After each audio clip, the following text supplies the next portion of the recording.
नमस्कार मित्रों, आपका YouTube चैनल पर हार्दिक स्वागत है।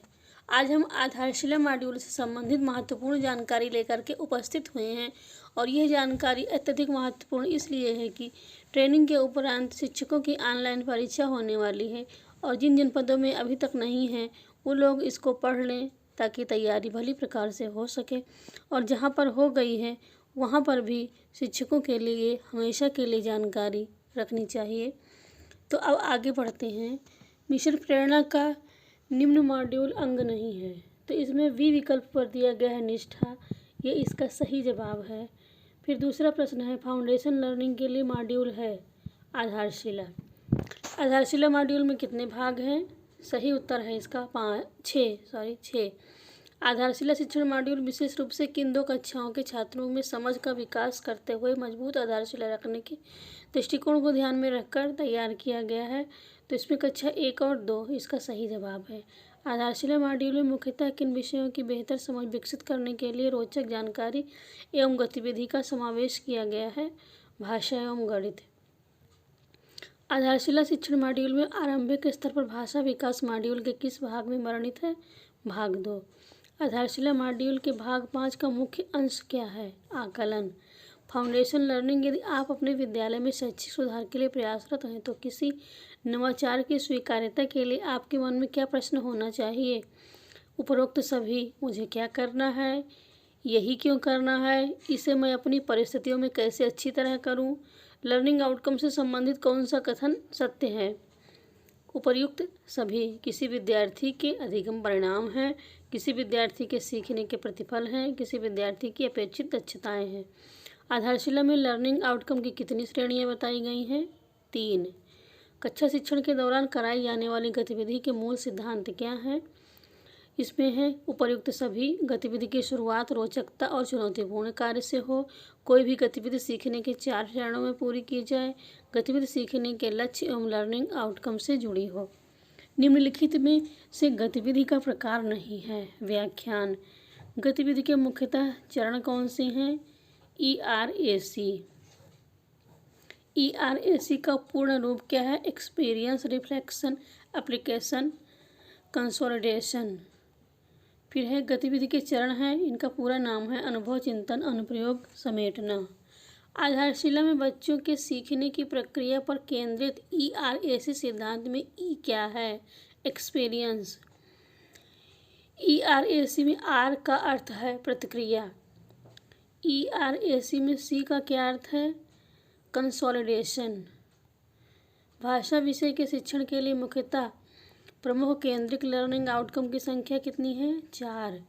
आरंभिक स्तर पर प्रमुख रूप से हिंदी भाषाई कौशल कौन से हैं? LSRW। भाषा विकास का सही क्रम क्या है? सुनना, बोलना, पढ़ना, लिखना। लर्निंग आउटकम भाषा विकास के किन 4 बुनियादी पहलुओं पर आधारित है? एक से अधिक विकल्प चुन सकते हैं इसमें, तो इसमें सभी विकल्प सही हैं। सुनना और बोलना, पढ़ना और लिखना, भाषा संरचना और व्याकरण, कल्पना और सृजनशीलता। बच्चे दिए गए 2 चित्रों में अंतर स्पष्ट कर लेते हैं। यह उदाहरण है नेस्टेड लर्निंग आउटकम। भाषा के लिए निम्नलिखित में से कौन सा केंद्रित लर्निंग आउटकम है? कल्पना और सृजनशीलता। गणित विषय के शिक्षण के लिए प्रमुख केंद्रित लर्निंग आउटकम की संख्या कितनी है? 5। आरंभिक स्तर पर गणित सीखने का एक निश्चित क्रम कौन सा है? ELPS। ELPS क्या है? गणित सीखने का क्रम। गणित सीखने का निश्चित क्रम क्या है? अनुभव, भाषा, चित्र, प्रतीक। ELPS में P का अर्थ है पिक्चर। फिर इसके बाद है ELSP। गणितीय अवधारणाओं की प्रकृति कैसी होती है? चक्रीय। भाषा, गणित तथा परिवेशी अध्ययन के लिए क्रमशः कितने केंद्रित लर्निंग आउटकम निर्धारित किए गए हैं? 4, 5, 4। फाउंडेशन लर्निंग शिविर की अवधि कितने दिन की है? 50 दिन की। 50 दिवसीय फाउंडेशन लर्निंग शिविर में कक्षा शिक्षण के दौरान किन गतिविधियों को सम्मिलित किया जाना है? आधारशिला मॉड्यूल में दी गई गतिविधियाँ। आधारशिला मॉड्यूल के आधार पर शिक्षक को सर्वप्रथम कौन से कार्य करने हैं? बच्चों का आरंभिक परीक्षण करना। फाउंडेशन लर्निंग शिविर की समय सारणी में कितने वादन हैं? 2। फाउंडेशन लर्निंग शिविर में दैनिक समय सारणी भाषा और गणित के लिए वादन का समय 90 मिनट। प्राथमिक स्तर पर समूह निर्धारण में समूह बी में आने वाले बच्चों के प्राप्तांक 16 से 20 आधारभूत आकलन पत्र बनाने का सही समय है। सत्र के प्रारंभ में आकलन पत्र कक्षा 3 से 5 में वस्तुनिष्ठ तथा आत्मनिष्ठ प्रश्नों की संख्या 10-5 होगी। प्रारंभिक स्तर पर आरंभिक परीक्षण प्रपत्र कितने पूर्णांक का होगा? 45 अंक। आरंभिक परीक्षण प्रपत्र में बोधात्मक प्रश्नों का प्रतिशत होगा 50%। कक्षा शिक्षण में बच्चों के आकलन का मुख्य आधार क्या है? अपेक्षित लर्निंग आउटकम के सापेक्ष प्रगति। कक्षा 1-2 में भाषा के लक्ष्य सभी बच्चों में सुनकर समझने का कौशल विकसित करना के सापेक्ष कौन सा आकलन संकेतक नहीं है? तो इसका सही जवाब है बच्चे अमात्रिक शब्द लिख लेते हैं। सीखने के चक्रीय सिद्धांत में कौन सा चरण नहीं है? पढ़ना। शिक्षण अधिगम चक्र क्रमशः है रोचक, प्रस्तावना, अभ्यास, आकलन। प्रोफेशनल लर्निंग में कौन सा परिवर्तन परिलक्षित होता है? उपर्युक्त सभी। इसमें व्यवहारगत परिवर्तन, भाषा एवं गणित की समझ, मानवीय मूल्यों का ज्ञान। NLO से आप क्या समझते हैं? Nested learning outcome. Focal learning outcome के अंतर्गत सीधे तौर पर शिक्षण प्रक्रियाओं को दिशा देने तथा शिक्षण के सुधार की दृष्टि से विकसित किए जाने वाले लर्निंग आउटकम को क्या कहते हैं?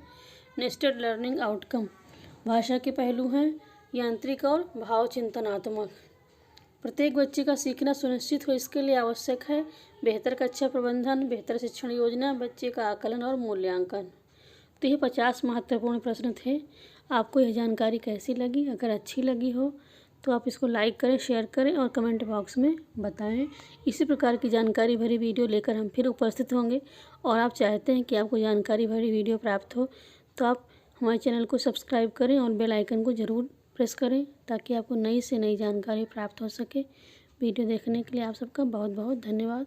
इसी प्रकार हमारे चैनल से जुड़े रहें, हमारा उत्साहवर्धन करते रहें। नमस्कार।